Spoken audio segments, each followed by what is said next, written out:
super excited to talk to you about, yes, what it means to be deep human and how can we stay relevant in the age where robots are taking over, AI is becoming ever more sophisticated. And of course, not how would we just get through and be better than robots, but how can we be deeply engaged with life and be creative about how we engage with it. Just a tiny bit of background so you know what my lens is. I'm a psychologist by training, so I've always been deeply interested in how our minds work. Hi, so my name is Crystal, and about 5 years ago, I was hired by the National University of Singapore. And the problem is that our education system, in a way, has been training our youth to be obsolete. This is the font size, handed up by this time. And then when they meet the real world, it gets really traumatic because we've never lived in a world that's so ambiguous, that's so hazy. So it's a little bit like, your mobile phones are constantly buzzing you, there's an upgrade, there's a bug fix, but we oftentimes don't spend enough time to really reflect, hey, have I recently reflected on how am I stuck, what are my biases, what are my blind spots? So Greg and I went on this journey where essentially we tested on 20,000 people around the world, from Singapore to Kazakhstan, from Manila to Copenhagen. We're trying to discover what is the DNA of unlocking human potential. If machines and robots can do so much. So for example, this is a really realistic looking robot that was made by Garner Hall. And you can see there is this sort of uncanny effect where it's so human, but yet, for all of us, we're starting to ask ourselves, what is left for us humans, or what's the relevance of humans in the workforce with deep learning and machine learning? Yeah, it's quite ironic because the robots are looking more like humans, and then you see humans walking around like this, tapping on their phones, looking ever more like robots. It's like, wow, what's going on here? How can we really reconnect with what's truly human? The good news for creative people, all of you in the room, is that creativity is still something that machines find extremely hard to do. In fact, if you look at the peaks on this graph, if you look at art and cinematography, book writing, these are very, very hard. Robots can make music already. They can make music that's practically indistinguishable from human-made music. But for some reason, like cinematography is very complex. There's many different perspectives. There's the element of the unexpected. There's the human insight. There's the matter of perspective and empathy. That involve low emotional intelligence and low levels of connecting to others will also be easily automated, and we're seeing this already. So the relevance will really be on connecting on a deeper level, human to human, increasing trust, understanding people's emotion, and using an emotional intelligence in a way as a differentiating factor from robots that may look like humans but are very different internally. So that brings us to 4 quadrants. Essentially, low, if you have optimization and no EQ required, that's going to be done by AI right now for sure. A job like doctor, it's going to be powered by AI. You might have robots that do the operations. You might have like a big data that does the analysis, but you still need the human veneer, somebody to connect to you and see you as a human being and deliver you your diagnosis and really relate to you. And then of course the jobs that will remain stable for a very long time are the high EQ, high creative sector, which is what we call the safe zone. Here are an example of how some of the jobs that we have today map onto these 4 sectors. And I like that PR and marketing director, as you see, is all the way up there in the safe zone. But really, any of these jobs in the bottom zone on the right-hand side can also move up to the safe zone if you bring that EQ to your job and your vocation. But what we're seeing in work and in I work in private practice, for instance, is an epidemic of loneliness. The UK has a minister for loneliness now. It's kind of tragic. And we're seeing epidemics of disengagement at work. You may have employees and they're maybe there but not there. And we're seeing increases in depression and anxiety. People are so unhappy. And mindfulness and being able to really be present with your work also allows you to connect with the meaning that the work brings you, but also connect with others. And really having the social connection is also the fuel for joy in life and creativity. The second deep human skill we're big on is self-awareness. Now, much research shows that 90% of people think that they are very self-aware, 95. Only 10 to 15% actually are. right? So that's a huge gap, 80% self-awareness gap. We see it all the time. The person in the meeting that's making the jokes, they think they're really funny and everybody is like, oh my God. The third skill is hugely important. Empathy, our ability to connect with others, understand their point of view, connect with their emotions. It's the fuel for trust, the fuel for good teamwork and collaboration. But in a way, it's been almost a dying art. We know, for example, medical students, when they enter university, their empathy levels are quite high. And with every year of studying, their empathy goes down. They start caring less. They feel emotionally numb. And is that how we want to advance as we go through our career or through our studies? It is really essential for psychological safety, really the driver for effective leadership, creativity, the ability to see the product from your client's perspective. It's about being able to put yourself in the perspective of the end user. You're always coming up with complex problem solving, different perspectives, and you need to actually understand what is it like for the person who's going to use these products or who's going to experience my art or who's going to listen to my message. What are they like? How do they live? What drives them? What turns them on? What turns them off? That's the skill of empathy, being able to take off your glasses, how you see the world, and put on somebody else's glasses and experience the world from their point of view. Our next deep human super skill is the ability to have complex communications. What do we mean by that? Information is all available online. Emails are easily used and can be automized to just share information.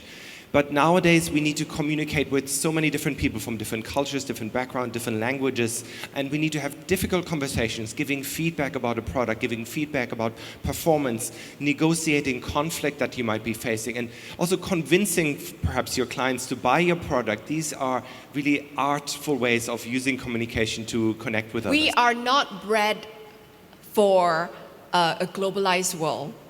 For many, many centuries, we lived in tribes.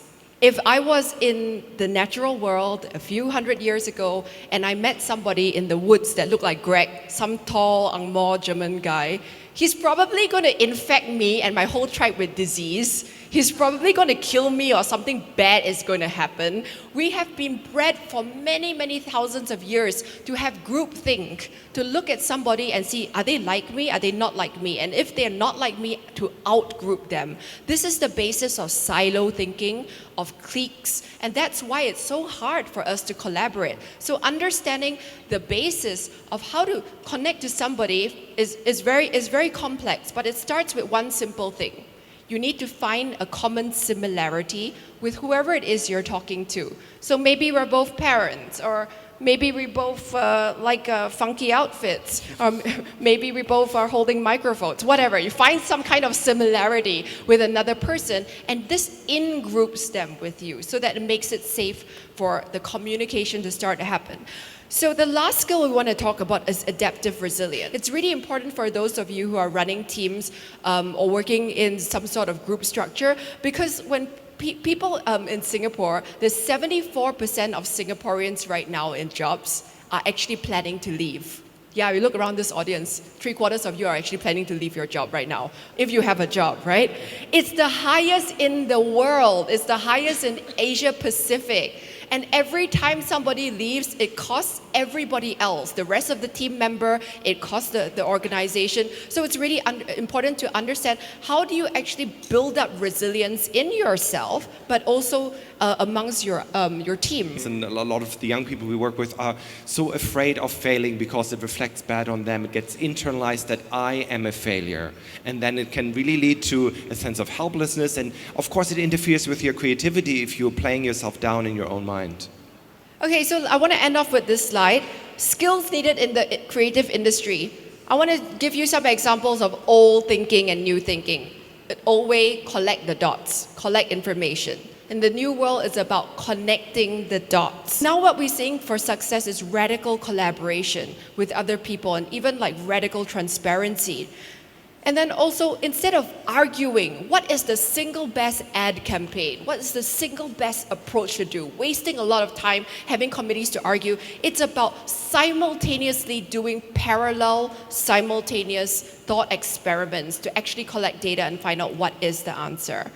So, social emotional intelligence and deep human skills, key not just to success, but also your creative thriving. And Greg was actually going to do a very cute little mindfulness practice, but we thought we might actually pause here. Yeah, well, we'll just see if there's lots of questions. We answer questions. If there's no questions. I had a question on adaptive resilience. And I've noticed that in communities where there's like less resources, people are definitely more scrappy, more creative as well in finding a solution. So I'm literally thinking back to, let's say, in India, what people call a third world country. I hate that term though.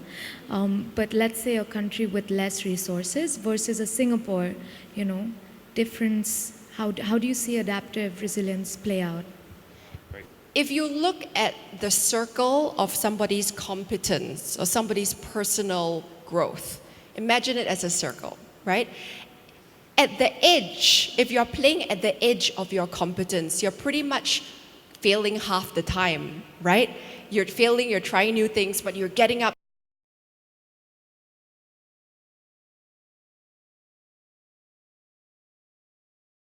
and you're scrappy, right? In cultures like Silicon Valley, in cultures like India, people play at the edge of their growth. And it's beautiful, it's amazing. In Singapore, we tend to play here, well away from the edge. We tend to play really safe because we don't want to fail. We don't want to fail, and a lot of this is not an Asian thing. It's a Singapore-specific thing. I just looked at some research in like 4 countries, China, Hong Kong, Singapore, Australia. Singapore is the worst in a dimension called psychological safety. Psychological safety means I feel I can make a mistake without it being held against me. I feel that I can turn up and with all of myself to work and for some reason we are like 10, 15 percentage points behind even China in psychological safety. A lot of it, I think, is because of the shame-based approach to motivation. Especially Greg loves questions. He's a doctor. She asked him a lot of difficult questions. Students were unable to, they lose their empathy through their work. So how do you actually have this reverse action of like teaching empathy to the students? Great. So, great question. First of all, medical students and empathy. Empathy is reduces every year in medical school, primarily because when there's 2 things, a mindset of abundance and a mindset of scarcity. If we have a mindset of abundance and we think there's plenty to go around, there's a lot of resources, I'm going to be fine, it's very easy for us then to relax and to be able to connect to other human beings because it's not a zero-sum game. It's not me versus you. I go and hide the book in the library. Yeah, but ultimately it's about getting off your devices as well, because devices are the screens between human to human. Because when you're looking at the device, you're not connecting, you're connecting through an artificial system. It's about looking somebody in the eye. It's about seeing the feedback from the patient or the friend. Are they smiling? Are they sad? Are they crying? And it actually taps into our mirror neuron system, so we are all hardwired for empathy. But if you're not using it, it becomes like, oh no, I don't want to see. You're just staying at home, ordering food in, learning online, chatting with people through messengers. You're depriving yourself of the feedback of it actually feels great to have a conversation, to be with another person. There was a research study carried out where they asked people, would you be happier after you talk to a random person on the MRT? We have this kind of barrier about connecting to others, but when we do, it actually is something that we need because we are mammals. We're hardwired for human connection. So one easy tip is to get really curious. An easy way to start developing empathy is next time you're at a bus stop or you're on MRT or in a crowded area, instead of being on your mobile phones, actually look around and start getting curious about other people, why they dress the way they are, what kind of stories do you think they have, what clues can you have about their personality based on what you observe. We are losing our observational capacities at 1% a year. And everything we do rests on our ability to observe, especially for the creative world. The University of Tübingen actually measured that several decades ago we could identify 300,000 different sensory stimuli Now it's 100,000 plus, and we are rapidly losing our observational and sensing capacities. So I really encourage all of you, try to observe more, take a different route to work. Don't just go from the MRT back home in that one same old way. Even try a different route to the toilet or the water cooler, but exercise your curiosity muscle. We're also around later on for more questions, more information, and of we'll course, be in our signing book. books outside if you want to get one of our books. Thank you for having us. Thank a real you. honor. Thank you.